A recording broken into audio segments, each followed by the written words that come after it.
uJesu Kristu uyinkosi, uJesu Kristu makabongwe. Ngiyabingelela egameni lenkosi yethu uJesu Kristu kubo bonke abazalwane ezofinyelela kubo le voice note ngegama lenkosi yethu uJesu Kristu. Labazalwane obingelelayo ubaba uMlambo osindisiwe egameni lenkosi yethu Jesu Kristu. Amen.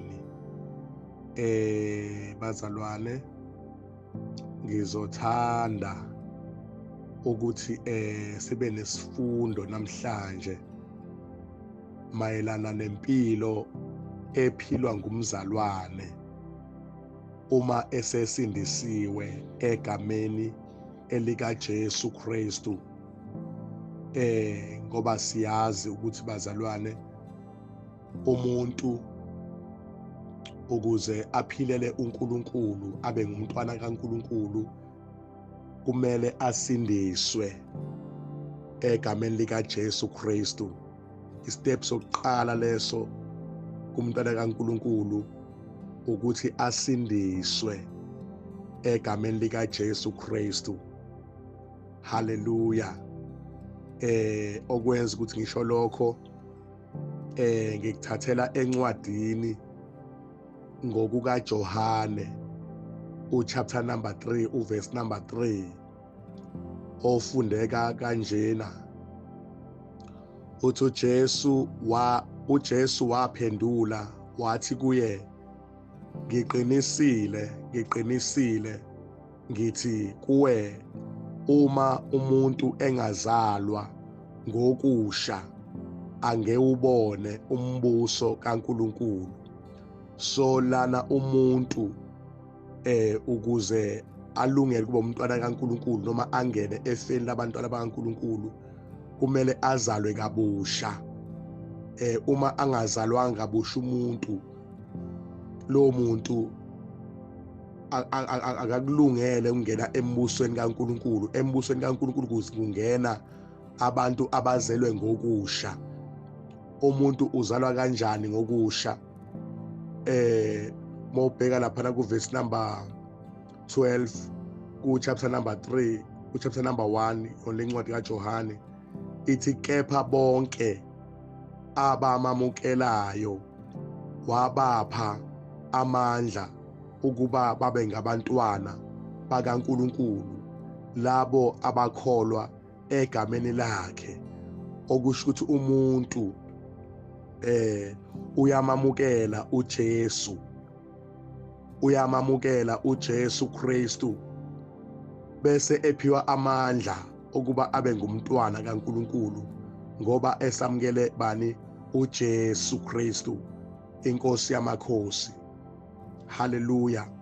Indaba ke ayigcini ekutheni umuntu wamukele uJesu, kodwa indaba yokwamukela uJesu kusuke kuvuleka elinye ipage lempilo yakho, okusho ukuthi ipage lempilo obukade uyiphila liyavalwa bese kuvuleka elinye ipage lelokuthi wena sungumntwana kaNkulunkulu. Ngoba sungumntwana kaNkulunkulu ke bazalwane, ayigcini lapho ke, ngoba abantu abaningi bavele bagcine nje ekutheni sengumntwana kaNkulunkulu, kodwa kungabi bikho umuntu akwenzayo okukhombisa ukuthi sengumntwana kaNkulunkulu.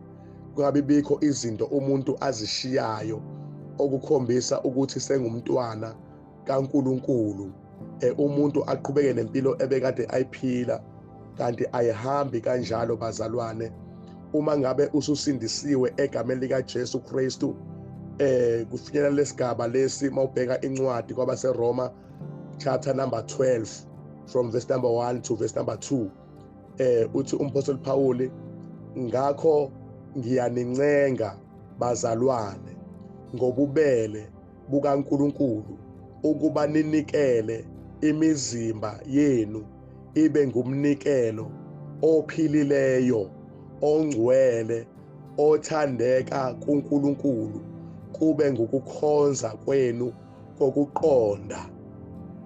Verse number 2, ningalingisi lelizwe kodwa niguqulwe isimo ngokwenziwa ibentsha ingqondo yenu ukuze nibe nokuhlolisisa okuyintando kaNkulunkulu okuhle nokuthandekayo nokupheleleyo.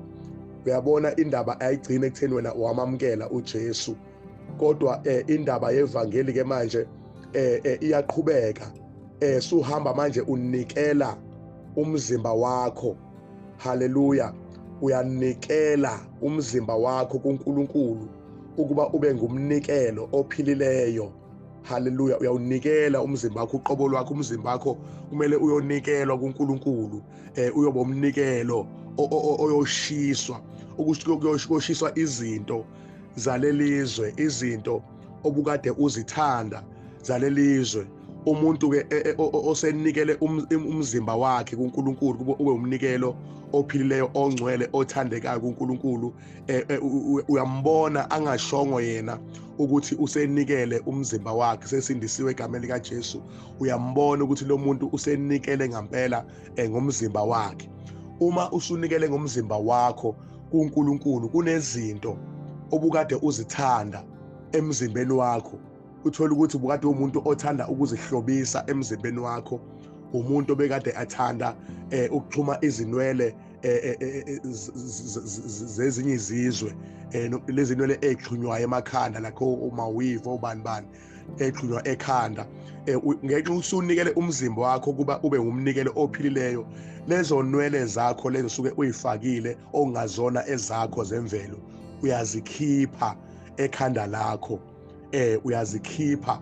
Uma kade umuntu obekade eseyidayile izinwele, uyaqala ke manje uzigunde lezo obukade uzidayile, kuphinde kuqale kumele ezintsha ke manje lezi ezakho zomAfrika owazinikezwa uNkulunkulu, ngoba lithi izwi lenkosi, uNkulunkulu wathi mayisemdalile umuntu ngomfanekiso wakhe, wayesethi uNkulunkulu kuhle, okusho ukuthi ngamanye amazwi uNkulunkulu lento akudale uyiyo. uNkulunkulu uyajabula mayekubona uyilento akudale uyiyo. Akukho okudingakalayo emzimbeni womuntu ukuthi aku-ede athi wenzela ukuthi abe muhle. uNkulunkulu wathi kuhle, le ndlela owazalwa uyiyo ufika emhlabeni iyona ndlela uNkulunkulu akufuna uyiyona. Akayifuni enye into emzimbeni wakho, akafuni umzimba oyithempeli lakhe uNkulunkulu ukuthi ubhoboze ufake amacici. Akafuni umzimba oyithempeli lakhe ukuthi uhlobise ngamanucleus. Akafuni uNkulunkulu umzimba wakhe oyithempeli lakhe ukuthi ugunde amakhathi ekhanda. Yabona ikhathi uyigege emaceleni, akakufuni lokho kuNkulunkulu. Awugundi amakhathi egameni lenkosi yethu uJesu Kristu, ngoba manje wena kufanele ube yilento uNkulunkulu akudale uyiyo. Awususi amashiya akho, uyabona amashiya akho lawa emvelo, awasusi lamashiya akho emvelo bese udweba ngepeni. Awenzi kanjalo uma uthi usunikele umzimba wakho ukuba ube ngumnikelo ophilileyo futhi ongcwele kuNkulunkulu, ngoba wena suphila impilo engcwele. Amashiya akho uyawayeka abe yiwona nje njengoba ayivele enjalo. Inkophe awufaki inkophe phezu kwenkophe, ngoba bazalwane eqinisweni lokho kukuthuka uNkulunkulu, kukumsola uNkulunkulu ukuthi ukwenzeleni wabanjena. Lokho uyambuza uNkulunkulu ukuthi awumdali wami, ungidaleleni mina ngabanjena na? Ungenzeleni ngaba nalamashiya lawa omAfrika noma lawa nje omuntu? Bekungcono kuba wangenza ngaba namashiya anjengakanodoli. Uyabona lokhu inkophe enjengezikanodoli angiyifuni lezi zami. Uze unamathele ngamaglue, uyabona udelela uNkulunkulu kahle kahle egameni lenkosi uJesu.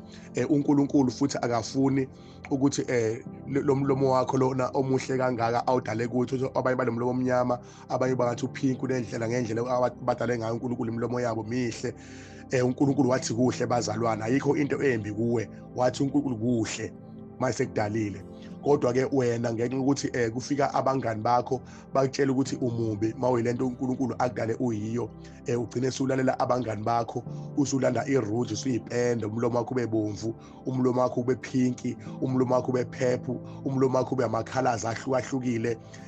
Uyabona usuxabana noNkulunkulu ngenxa yabangani bakho. Akakufuni uNkulunkulu lokho-ke. So masunikela umzimba wakho ukuba ube ngumnikelo ophilileyo, zonke lezo zinto bazalwane ziyasala.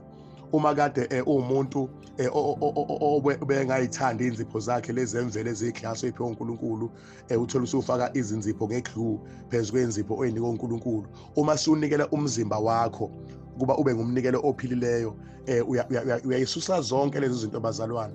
Ama-Cutex made udaya inzipho zakho, uyasusa ama-Cutex, uyasusa yonke lento ukuze ube natural, ngoba uNkulunkulu ufuna thina abantwana bakhe sibe natural bazalwane, egameni lenkosi uJesu. Uma sunikela umzimba wakho bazalwane, egameni lenkosi yethu uJesu Kristu waseNazaretha, uma sunikela umzimba wakho, ngiyaxolisa bazalwane, ngiyaphazamiseka, uma usunikela umzimba wakho kuba ube ngumnikelo ophilileyo bazalwane, uyashintsha nendlela yokugqoka. Uma kade umuntu othi mayigqokile athande ukuveza icleavage, yabona khona le ndlela lena ugqoka ngayo abantu besifazane, athande naye yabona kuvele necleavage ngaphandle. Bekholwa ngikhuluma umuntu othi uyakholwa usindisiwe, ukuthi uveza icleavage ngaphandle mayigqokile, athande ukuveza ugqoka into eveza umzimba, yabona ngemuva ngathi ugqoke kahle phambili uvalile amabele akhe, but ngemuva kuvulekile, ngemuva into ongayazi, ngemuva uyambona, ngemuva kuyabonakala nempahla ezibabambayo. Abanye bathanda ugqoka impahla ezimbambayo, uthi ugqoka impahla yakhe ende, athi ugqoke modest, but uyabona ubambekile, ukalekile umzimba wonke, ubambekile, namathela impahla emzimbeni. Konke lokho-ke masunikela umzimba wakho ukuthi ube ngumnikelo ophilileyo, uyayishintsha leyo lifestyle leyo bazalwane, ngoba akuyona i-lifestyle kaNkulunkulu leyo-ke, kodwa ivela emandleni ebumnyama ukuze abantu bahambe baspreada iy'nkanuko la bahamba khona. Makade umuntu ogqoka amabhuluku ngwesifazane, hhayi uyawashisa mntakaba amabhulukwe, ngoba usunikela ngomzimba wakho ukuthi ube ngumnikelo ophilileyo bazalwane, egameni lenkosi uJesu. Haleluya. Uma ukade ubaba noma ubhuti othanda ukugqoka amabhulukwe adabukile, angithi itayela zasezweni lezo, amabhulukwe adabukile, oskinny jean, amabhulukwe akuthayithayo, bese adabuke ngapha, iy'nceke siyibone zinjalo iningi lazo, ngoba ayinikelanga emzimba yazo kuba ibe ngumnikelo ophilileyo futhi othandayo uNkulunkulu. So manje benza noma yini abayithandayo. Konke lokho kuyakhumula bazalwane, uyokushisa, ube nje kahle bazalwane, ube umuntu nje onormal okahle bazalwane. Uma ukade umuntu othanda izinto ezibizayo, impahla ezibizayo, ama-brand onakho, Adidas, o-Reebok, obanibani, oGucci, yonke leyo nto leyo-ke, uyaqala ushintshe bazalwane, ususe zonke lezo zinto, izinto ze-pride lezo-ke ehamba nomoya we-pride. Nawe uma usuyifakile uyabona ukuthi uyafuna kuvele kubantu ukuthi nawe ufake i-brand ebizayo. Haleluya. So uyasuka kuyo yonke leyo nto bazalwane, ngoba wena umzimba wakho usunikele ukuthi ube ngumnikelo ophilileyo futhi othandekayo kuNkulunkulu. Kunezinto okumele zisuke kuwe bazalwane, okumele zisuke kuwe, futhi nomoya oyingcwele uyakulekelela bazalwane, akutshela ukuthi lokhu uzwa nje usathi uyaqala ufuna ukuyifaka emzimbeni wakho ukuthi ayamukeleke emzimbeni wakho, ngoba umnikelo wakho usunikele kuNkulunkulu ukuthi ube ngumnikelo ophilileyo. Uma ungawunikela nje umzimba wakho bazalwane, yazi ukuthi awusaziphileli wena. Haleluya. Awusaziphileli wena, kodwa sekunguKristu Jesu osephila kuwe. Manje uKristu Jesu-ke unezinto angazamukeli emzimbeni wakho, ngoba uJesu Kristu wathobeka kwaze kwaba sekufeni. Masifunda uverse number 2, uverse number 2 uthi ningalingisi lelizwe, kodwa niguqulwe isimo ngokwenziwa ibentsha ingqondo yenu, ukuze nibe nokuhlolisisa okuyintando kaNkulunkulu, okuhle nokuthandekayo nokupheleleyo. Asililingisi lelizwe bazalwane, mangabe sesinikela imizimba yethu. asilingisi lelizwe, siyahluka kulelizwe bazalwane.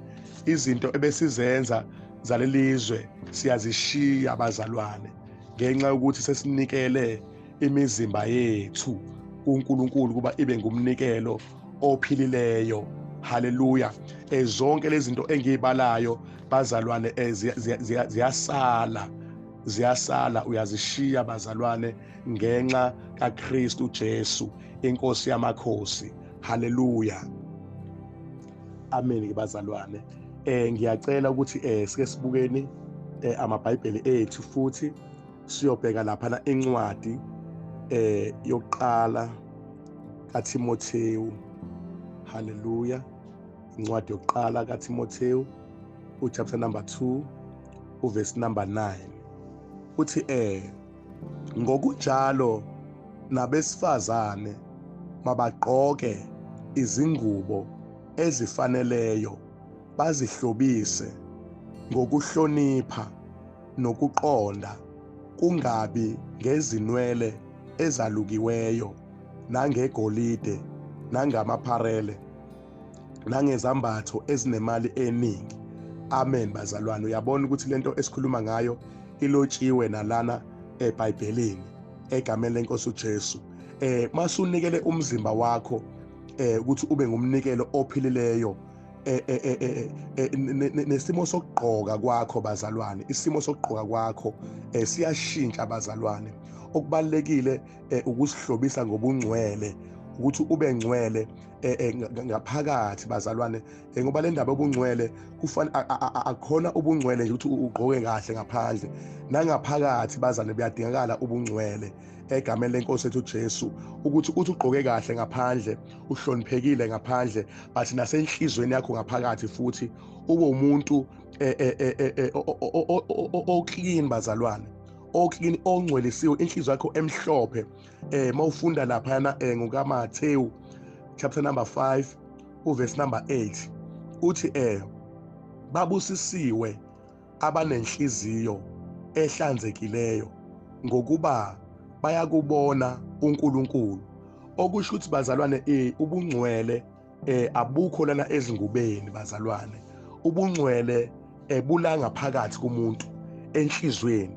Inhliziyo yakho bazalwane uyakulwela ukuthi ibe clean, ulwela ukuthi inhliziyo yakho ibe nokuthula, ulwela inhliziyo yakho ukuthi ingabi nezinto like inzondo kanje, ukuzonda umuntu, nokuthi kube khona umuntu ongasakhulumisani naye, nokuthi kube khona umuntu ongasamxoleli. Uyabona izinto ezinjengalezo uyayilwa impi enjalo, uxolele, ube nenhliziyo ehlanzekile. Bese ngaphandle bazalwane ugqoka ngendlela yokuhlonipheka. Amen bazalwane. Ugqoke ngendlela yokuhlonipheka, nangaphakathi bazalwane ube ngcwele, ngaphandle mawubonakala kubonakala ukuthi cha umntwana kaNkulunkulu. Haleluya. Kodwa inhliziyo yona ube ngcwele kuyona phakathi kwakho wena wonke, ngoba umzimba wakho akusewona wakho, sokungokaKristu, sekuKristu osephila kuwe. So yonke into yakho mayibe ngcwele ngoba wena usungumntwana kaNkulunkulu. Haleluya.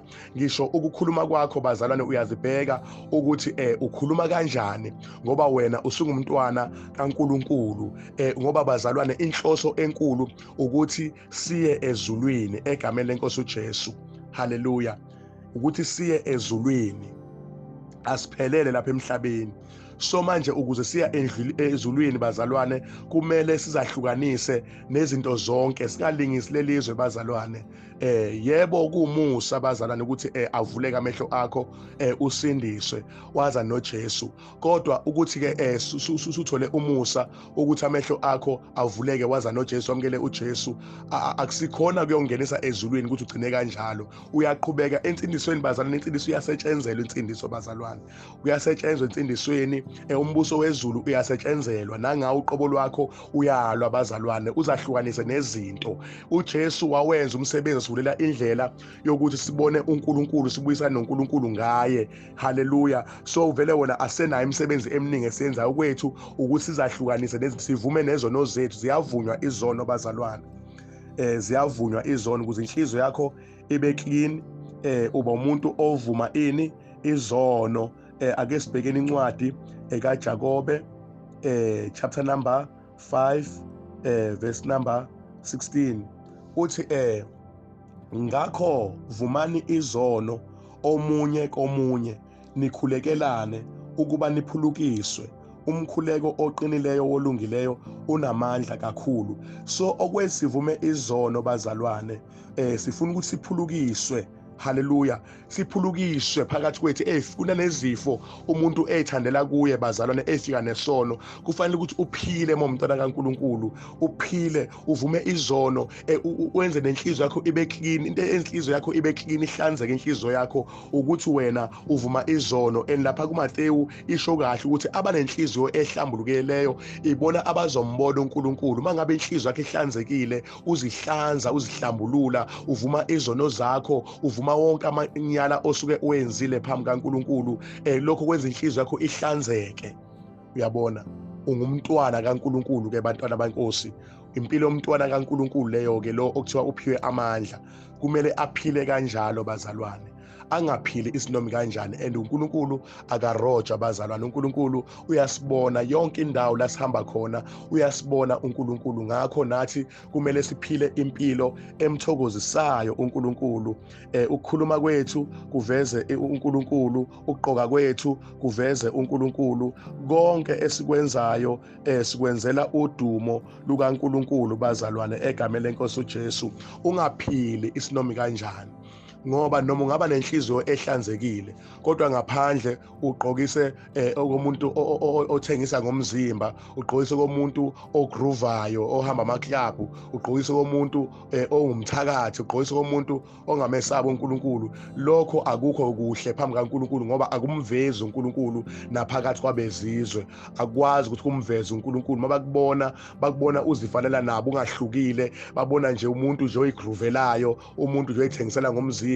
Uyabona ke manje akusamnikeza udumo uNkulunkulu. Noma wena ngazi uzisho ukuthi mina ngisindisiwe futhi ngiyayihlambulula, ngikline enhlizweni yami, kodwa mangabe ugqoka njengezwe, awukanikeli umzimba wakho ukuthi ube ngumnikelo opheleleyo, ophilileyo kuNkulunkulu, ngoba usalingisa lelizwe. Kanti lithi izwi leNkosi masingalilingisi lelizwe bazalwane, singalilingisi izwe. Amen bazalwane. And futhi la ekusindisweni, masungabe usungene evangelini, uthi ufuna uphila impilo engcwele. Impilo engcwele bazalwane akusizona izingubo, uthi ugqoka izingubo yena kuphela, kodwa inhliziyo yakho imbi ngaphakathi, inamagqubo. Awukangeni ke ebungcweleni, lapho ke ungene nje egqokeni nje kahle. Ngoba bakhona bazalwane nabantu abangakholwa abagqoka nje kahle, umuntu agqoke kahle ingubo yakhe ende, athwale iduku lakhe ekhanda. Bakhona abagqoka amasudu, bakhona abagqoka nani. So manje mawuzothi wena ubambe ivangeli ukuthi ugqoke kahle, kodwa inhliziyo yakho ngaphakathi kwakho ingaphenduki, inhliziyo yakho inamagqubu, inhliziyo yakho inenzondo, inhliziyo yakho iyimbi, akakalungi mntaka baba. Kuze kulunge akubhalansise, inhliziyo yakho mayife phakathi kwakho. Ayifi inhliziyo yakho, ucela inhliziyo kaNkulunkulu, inhliziyo ethambile, inhliziyo kamoya azofaka yona uNkulunkulu phakathi kwakho, kuphumele eyitshe inhliziyo yakho. Haleluya, ube muhle ngaphakathi nangaphandle bazalwane, uhlobele umbuso kaNkulunkulu egameni leNkosi yethu uJesu Kristu. Haleluya, kumele sihlobe ngobungcwele bazalwane egameni leNkosi yethu uJesu. Oh haleluya. Ake sibukeni futhi izwi leNkosi lapha incwadi kaPetro, uPetro wokuqala bazalwane, Petro wokuqala, I think chapter number 3, chapter number 3, uverse number 3 kuya ku4. Ake siphenqeni nje amabhayibheli ethu, sike siyobuka lapha ukuthi uPetro uthi wani khona egameni leNkosi uJesu. Amen. Uverse number 3 uthi ukuhloba kwenu makungabi ngokungaphandle. Haleluya. Ukuhloba kwethu nabazalwane makungabi ngokunjani, ngokungaphandle. Haleluya. Umuntu akangami ngokuhloba kwangaphandle egameni leNkosi uJesu, ahlobe ngaphandle. Maqhubeka nalithini lithi okokwaluka izinwele, nokukufaka igolide, noma okugqoka izingubo. Amen bazalwane. Kepha makube ngumuntu osithekileyo wenhliziyo, ohloba ngokungabhubhiyo, komoya omnene, onokuthula okuyigugu phambi kukaNkulunkulu. Amen bazalwane. Inhliziyo zethu mazihlobe bazalwane ngobuhle bukamoya ongcwele. Amen bazalwane. Mazihlobe inhliziyo zethu, kungatholakali mabala enhlizweni zethu, khona umoya engcwele azohlala kahle phakathi kwethu bazalwane, egameni lenkosi yethu Jesu Kristu. Bakhona ke bazalwane abantu abazi ukuthi ukuhloba mawusumuntu umntwana kaNkulunkulu kufanele nje uzithande. Yeba angisho ayisingcole bazalwane, angisho sibe mahliphihlipi, kumele vele sibe bahle bazalwane, kodwa ngendlela enesizotha, ngendlela uNkulunkulu afuna ngayo, hayi le ndlela yokufaka amagolide, indlela yokuxhuma izinwele, ngoba khona abanjalo bazalwane bathi nje indlela yokuhloba ukuthi ufaka amagolide, uxhume izinwele zakho, this and that, sithande, ukukhombiswe nesuzelwe kabusha, kumele uxhume izinwele zakho. Ngiyakhumbula lokho ke bazalwane, ematendeni sihamba amatende, bezikhona iy'nceku ebeyiphambuka impela, zilishumayele kanjalo. Uma ngabe nje intombazane ikade ilahle boyfriend wayo, uma sisindiswa baze basho ukuthi hayi ke ntombazane kumele ke uzithande, uxhume izinwele zakho, ushaya inkuzimalanga yakho yezinwele zakho la ikhanda, uxhume bese ushaya iqhoksi lakhe elide, yabona, ushaye ulungise kahle inzipho zakho neenkopho zakho, ukuze aze akubone naye ubaba wengane yakho ayikulahlile, ukuthi susindisiwe, sushintshile, uhambele phezulu, ukudeceive abantu. Lokho ke bazalwane, embusweni kaNkulunkulu nje oqala nje, mawusindiswa awusindiselwa ukuthi uboyfriend wakho okulahlayo akubone ukuthi ushintshile, futhi mawusindiswa awusindiselwa ukuthi ubonwe abantu ushintshile, kodwa mawusindiswa bazalwane usindisela ukuthi uNkulunkulu akwamukele, wamukeleke kuNkulunkulu, uthole ilungelo kuba umntwana kaNkulunkulu. Ilokho okusindiselwayo, ukuthi futhi uthi mawudlula emhlabeni wamukeleke phambi kwenkosi uJesu uyongena ezulwini. Amen bazalwane. Ukuthi futhi usebenzele umbuso kaNkulunkulu usaphila emhlabeni, ngoba uma usindiswa uNkulunkulu akakusindiseli nje ukuthi uhlale esontweni uyihlalele nje bazalwane, kodwa ukuthi uzosebenza embusweni wakhe. Haleluya. Ukuzosebenza embusweni wakhe, kungaba ukushumayela, kungaba ukuthandazela, kungaba uhamba door to door, uhamba utshela abantu ngevangeli, kungaba ukupha, kungaba ukunaka abampofu, kungaba yini bazalwane, kodwa ubizelwe nawe ekutheni uzosebenzela umbuso kaNkulunkulu egameni lenkosi yethu uJesu Kristu. Awubizelwanga ukuthi uzochama obaba bengane, awubizelwanga uzochama izintombi ezakulahlayo egameni lenkosi uJesu. Imfundiso yobumnyama leyo bazalwane. Amen. Thina nje bazalwane asibizelwanga izinto zokuchoma la evangelini, asibizele uzochomelana bazalwane, ukuthi hawu ke mina ke sengisindisiwe, sengihambe lapha phezulu, ngoba nawo lama high heel lawa engaze awabazalwane awayona into enhle embusweni kaNkulunkulu bazalwane. Ama high heel awayona into enhle ama high heel bazalwane, ngoba even la eqaleni kwayo nje emuva awayona into eyayivele iyinhle nje ezweni lobumnyama. Ama high heel alingisa lento kuthiwa performance, mayihamba ehamba athi namanqina enkomo noma amanqina ehashi, alingisa yona into ehamba icokama mayihamba, kwazi waqinisa kunama high heel. Amen bazalwane. So ke thina abantu baNkulunkulu siyanikela imizimba yethu, sihambe ngobungcwele bazalwane, sihambe ngokwesaba uNkulunkulu. Amen. Sihamba ngokwesaba uNkulunkulu bazalwane. Ngisho emafonini ethu bazalwane asifaki izinto ezingamthokozisi uNkulunkulu. Amen. Asifaki izinto ezingamthokozisa uNkulunkulu. Amafoni ethu mawadumisa uNkulunkulu nawo. Asifaki umculo wasezweni emafonini obani bazalwane awethu. Futhi thina ngisho endlini zethu asidlali umculo wezwe, ngoba thina sesinikele imizimba yethu kuba ibe ngumnikelo ophilileyo futhi othandekayo kuNkulunkulu. Siyazihlukanisa nezinto zezwe, asihambi amaphathi oma-birthday, asibacelebrate, ngoba izinto zezwe lezo, akuzona izinto zasembusweni. Asigubhi imigubho emisiwe abezizwe imigubho yawonkulunkulukazi. Asiyigubhi thina bazalwane. Valentine sibagubhi. Haleluya. Haleluya bazalwane. Heritage sibagubhi. Asigubhi ngisho Christmas. Asigubhi nje into nje bazane holiday lamiswa ngabezizwe. Siyahlukanisa nenjabulo yezizwe bazalwane. Ngisho kuthiwa singabantu ebebekade belekelele emakhaya mangabe kuyohlatshelwa amadlozi, siyazikhipha into enjengalezo ke thina abantwana bakaNkulunkulu. Siyazikhipha ezintweni enjengalezo, sahlanganyeli emigubheni emicimbini yamadlozi. Siyazikhipha kuyo yonke leyo nto bazalwane. Amen bazalwane. Siyazikhipha ezintweni zonke bazalwane ezingalunganga. Amen. Siyazikhipha impela bazalwane. Egameni lenkosi yethu Jesu. Haleluya. Uma ngabe siqhubeka sibheka lapha kwabase Efesu chapter number 5 verse number 19 uthi niphendulane ngamahubo nangezihlabelelo nangamaculo okomoya, nihlabelele nihubele inkosi enhlizweni yenu. Amen bazalwane. Lokhu kuyasibonisa ukuthi asikho isikhathi sokulalela umculo wasezweni bazalwane. Asikho isikhathi sokubuka ama-movie.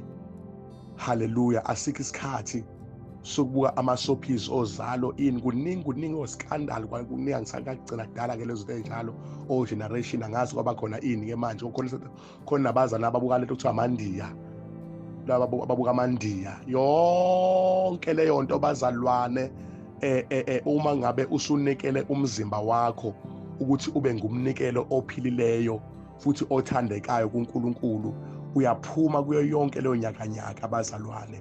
Verse number 18 khona la ku chapter number 5 uthi ningadakwa yiwayini kuvela kulo umhuheko, kodwa nigcwaliswe ngomoya.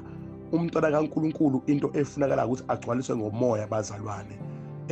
Ngoba siya ku December nje abanye abantwana bakaNkulunkulu nje bafundisa uqobo ubafica bephuza amawayini, bephuza amawayini ngo December egameni lokuthi festive. Asigubhe ma festive thina bazalwane. Siyaphuma kuyo yonke leyo nto bazalwane. Thina webazalwane, thina abantwana bakaNkulunkulu kumele siyahluke ezweni, singalingisi izwe. Lingathi izwe li-celebrate o Christmas nathi siyangena khona bazalwane. Nathi siyangena khona ngoba nangawo 25 December akuzalwa uJesu lapho bazalwane. Sesiyakwazi lokho ukuthi akuzalwa inkosi yethu uJesu. Haleluya. Kodwa usuku nje olwenziwa kwangathi kuzalwa inkosi uJesu, kanti bayazi baneyinhloso zabo zawo uNkulunkulukazi babo. Base bafuna ukungena nathi amaKristiani leyo nto leyo ke. Kodwa uNkulunkulu mase kuvula amehlo uyabona ukuthi akuyona ke into uNkulunkulu athi asiyenzeni lena. Amen bazalwane. Ngoba asigcini nezinsuku thina abantwana bakaNkulunkulu egameni lika Jesu. Asigcini insuku impela bazalwane, ngoba mawubheka lapha kwabase Galatia Galatia chapter number 4 chapter number 4 verse number 9 no 10 no verse number 11 sizwe umphostoli Paul ukuthi uthini labazalwane. Uthi kepha manje njengalokhu senimazi uNkulunkulu, yebo phezu kwalokho niyaziwa nguNkulunkulu, ukanjani ukuba nibuyele ezifundisweni zobungane ezilulana nezingelutho enithanda ukuphinda nibe yizigqila zazo na? Uyabuza umphostoli Paul ukuthi kukanjani bazalwane nibuyele ezifundisweni lezo zobungane, izifundiso osuka kuzo bazalwane, izifundiso sasitshelwa ngazo ukuthi ilanga liyadansa makumhla ka1 uChristmas, usuku lokuthi kuswenkwe, usuku kudliwe kahle, usuku lokuthi kufakwe izihlahla, usuku lokuthi kuzala uJesu. Yonke leyo nto bazalwane, yonke leyo nto leyo bazalwane, uNkulunkulu akakaze ayalela ukuthi sigubhe izinto ezinjalo, ngoba uNkulunkulu uyasazi sesimazi bazalwane, ngoba sesimazi thina siyaziyo yena uNkulunkulu. Kukanjani pho ukuba sibuyele izifundiso enjengalezo bazalwane?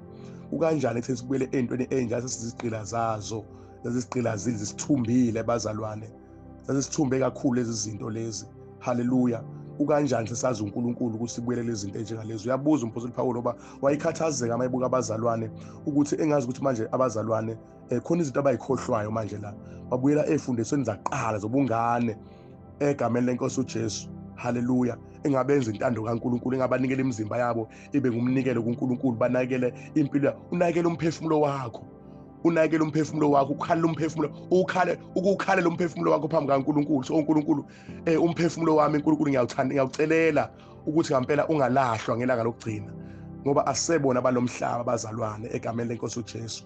Verse number 10 uthi nigcina izinsuku. Yayizwa le ndaba, nigcina izinsuku.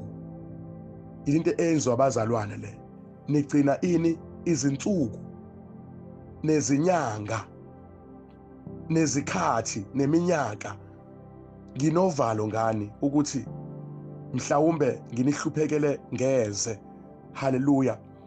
Kunezinsuku egcina abazalwane, bagcina izinsuku ezithile, kube ngathi ngoba bagcina zona ke baphila kahle phambi kaNkulunkulu, kanti benza into embi. Ngoba bazalwane, lithi lenkosi uNkulunkulu ungumoya, nabamkhonzayo kumele bamkhonze ngomoya nangeqiniso. Haleluya. Ukusho ngamanye amazwi, akusekho usuku oluthile uNkulunkulu othi wena ngizomkhonza ngalo, usuku oluthile othi wena hayi uNkulunkulu ngizoba ngimgubhela lona. uNkulunkulu simkhonza njalo njalo bazalwane, usuku nosuku sisebungcweleni bukaNkulunkulu. Kumele uNkulunkulu simkhonze sikumoya ngoba yena ungumoya. Haleluya.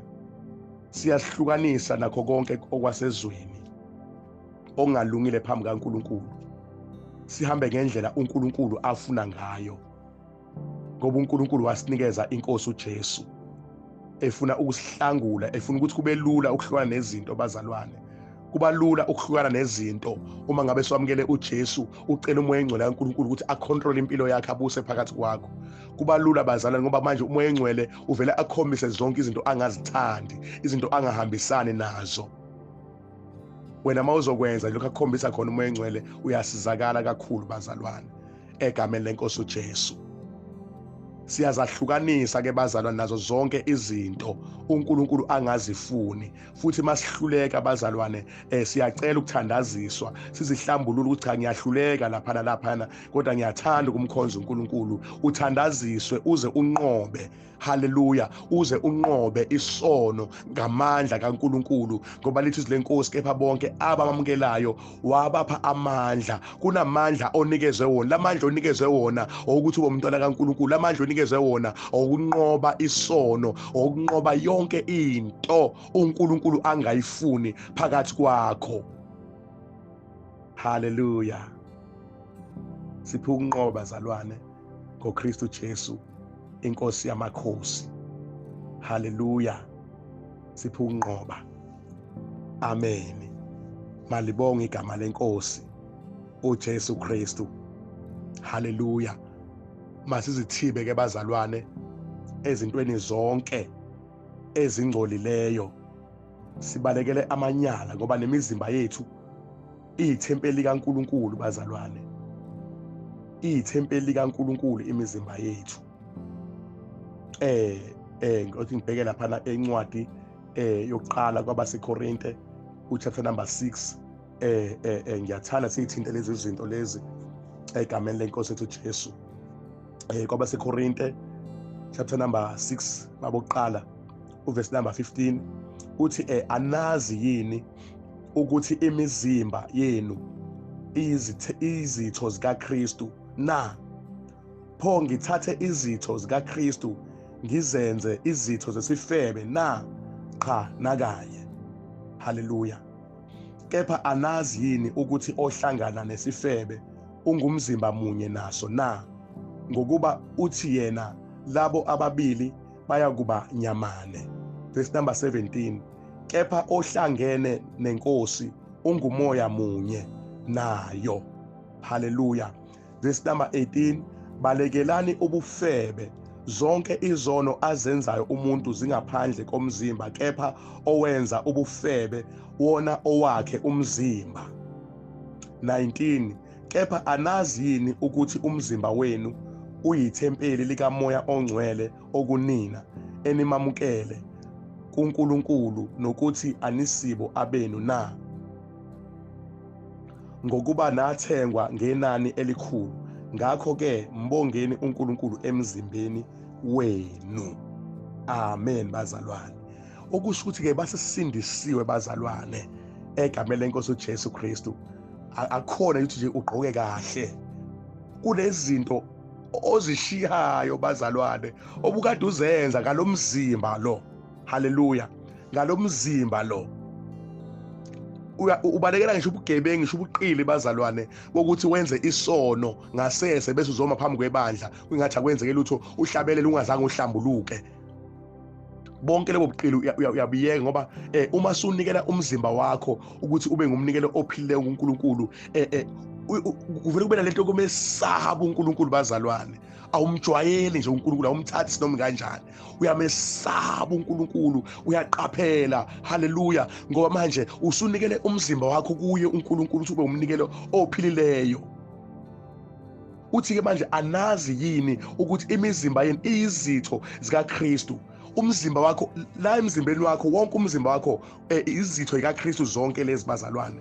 Ukuthi awazi lo mzimba manje kuwenzisa imikhuba, awazi ukuthi ungcolisa. Haleluya. Awukwazi ukwenzisa ubufebe lo mzimba kaKristu Jesu.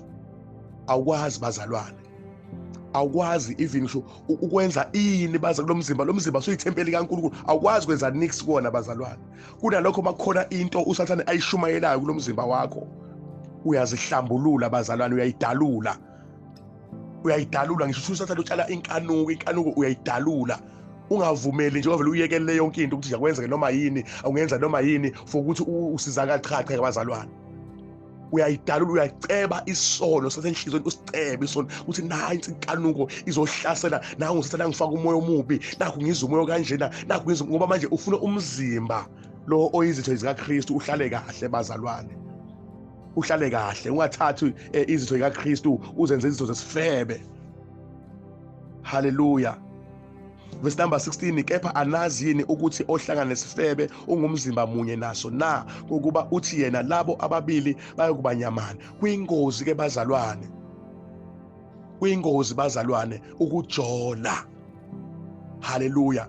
Kuyingozi ukujola, kuyingozi kakhulu.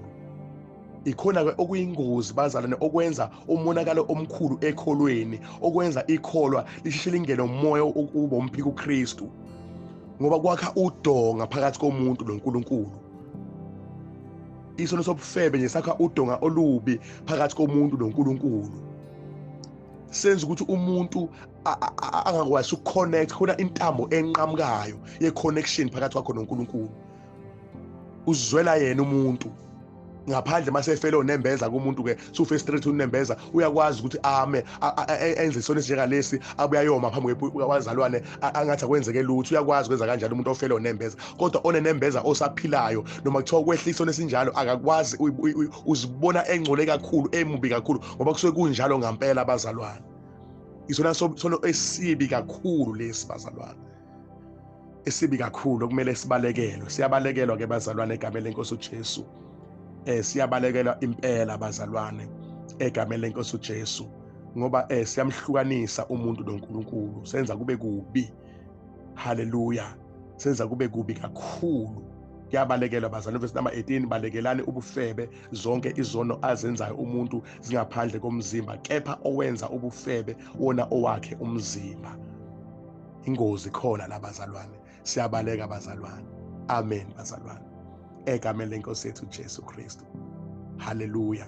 Mayiqhubeka ukuthi kepha anazi yini ukuthi umzimba wenu uyithempeli likaMoya oNgcwele okunina enimamukele kuNkulunkulu, nokuthi anisibo abenu na? Asesibo abethu bazalwane. Imizimba yethu iyithempeli likaMoya oNgcwele. uMoya oNgcwele uyena ofanele azenzele emizimbeni yethu. Sihlukane nazo zonke izinto uMoya oNgcwele angazifuni emizimbeni yethu, sisale si-clean bazalwane. Amen. sihambe ngokwesaba uNkulunkulu. Sihamba ngokwesaba uNkulunkulu. Uyabona ukuthi lena bazalwane ayidingi nezambulo eziningi bazalwane, izambulo eziningi ukuthi ngibonani, ngibona ukuthi kwathi kwenze ukuthi. Lena nje idinga ukuthi wenze izwi bazalwane, uliphile. Amen. Idinga ukuthi wenze izwi uliphile bazalwane. Uphilele uKristu Jesu. Uphile ngokumesaba uKristu Jesu. Hallelujah. Ube umuntu bazalwane ohloniphayo futhi bazalwane. La evangelini siyahlonipha egameni lenkosi uJesu, siyathobeka bazalwane. Inkosi uJesu iyasiza ukuthi sifunde ukuthobeka evangelini. Noma kade umuntu obekade undlovu kayiphikiswa, uzazi kahle nawe ukuthi nje alufakwa kuwe, kodwa mangabe usuthole uJesu Kristu, wangena kahle phakathi kwakho, wanikela umzimba wakho ukuba ube ngumnikelo ophilileyo, uyaqala uthobeke, ngoba isimo sengqondo yakho sesiguquliwe. Awubusalingisa lelizwe. Uma kade umuntu othanda ukulwa, kuyaphela ukulwa bazalwane. Uma kade umuntu othanda njalo uhlezi kuma-debate, uyaphuma. Ingcwele yakusiza bazalwane, uphuma ema-debate, ubakazwana ama-debate ngengcwele. Haleluya. Egameni lenkosi yethu uJesu Kristu. Inkosi uJesu bazalwane inibusise. Inibusise inkosi uJesu Kristu, inkosi enamandla. Ngiyema la namhlanje ngiyacela ukuthandaza. Baba, egameni lenkosi yethu uJesu Kristu waseNazaretha, siyabonga Nkosi yamakhosi, siyabonga uNkulunkulu wethu ongcwele, ngegama lika Jesu Kristu waseNazaretha. Baba wethu onomusa, iba nomusa kithi Nkosi uJesu. Usihawukele Baba, usisize Nkosi yamakhosi kulesikhathi esiphila kuso. Usisize kakhulu Baba kulesikhathi Nkosi yamakhosi wakhuluma ngasezwini lakho Baba, ukuthi ngeinsuku zokugcina abantu bayoba ngabazithandayo. Nkosi yamakhosi, egameni lika Jesu, nabathanda imali. Sisize Nkosi yamakhosi, sisize Nkosi kulowo moya Baba, egameni lika Jesu Kristu, ungabi namandla phezu kwempilo zethu. Egameni lika Jesu Kristu sinqobele Nkosi ethu nomusa. Hawu Nkosi ethu engcwele, siyathandaza Baba, egama lika Jesu Kristu sisize uNkulunkulu wethu onomusa, egameni lika Jesu Kristu. Amen. Inkosi uJesu inibusise bazalwane. Amen.